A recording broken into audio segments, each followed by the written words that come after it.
When you look at this draft, Woj, what do you see?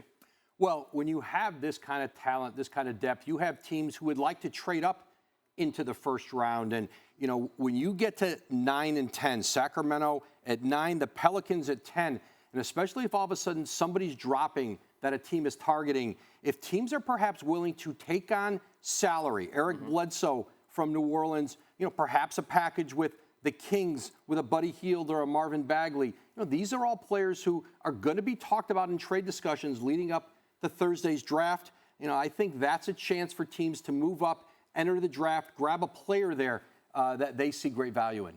It's always one of the most fun parts, which you always help edify us through the course of the draft. The trades are what's exciting. Obviously, the depth of this one is exciting, but the first overall pick is always exciting, regardless if we think we may know who it is.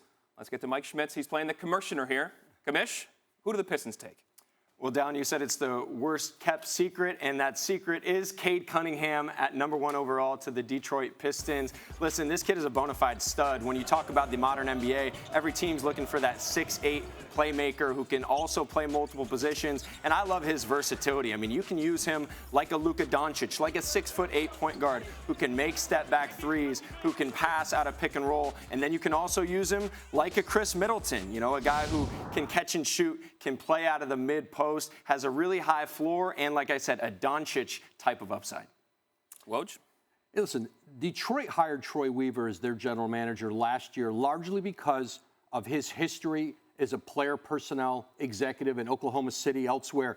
He hit on, you know, 2 of his first-round picks out of the 3 they had last year, Sadiq Bey, Isaiah Stewart, who were outside of the lottery, nailed both of those, and now they get a chance with Cade Cunningham to get a centerpiece for this organization. But you look at where the talent base has gone in just over a year in Detroit. This is a team that is certainly trending in the right direction. I'm not sure there was a team in the league devoid of young talent than the Pistons were before Weaver took over. And the 2 rookies you mentioned, they were all rookie team, first and second team. Perk, what do you think about Cade going here first?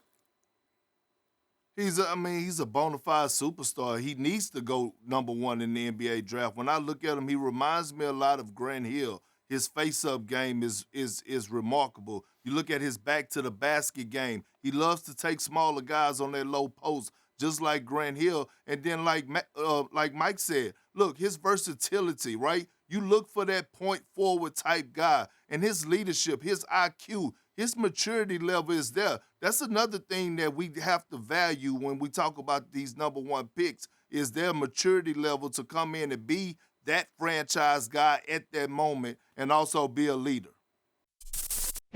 Thanks for watching ESPN on YouTube. For live streaming, sports, and premium content, subscribe to ESPN+.